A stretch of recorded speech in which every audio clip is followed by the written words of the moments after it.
গোপালগঞ্জে জাতীয় নাগরিক পার্টির পদযাত্রাকে কেন্দ্র করে পুলিশের গাড়িতে হামলা ও আগুন ধরিয়ে দেওয়ার ঘটনা ঘটেছে।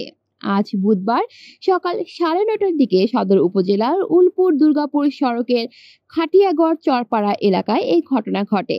এই ঘটনায় পুলিশের 3 সদস্য আহত হন।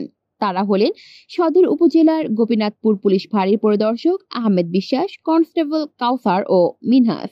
তাদের গোপালগঞ্জ 250 শয্যা বিশিষ্ট জেনারেল হাসপাতালে ভর্তি করা হয়েছে। গোপালগঞ্জের পুলিশ সুপার মিজানুর রহমান এ তথ্য নিশ্চিত করেছেন। পুলিশ সুপার মিজানুর রহমান বলেন, কারা এই ঘটনা ঘটিয়েছে তা এখন পর্যন্ত আমরা জানি না।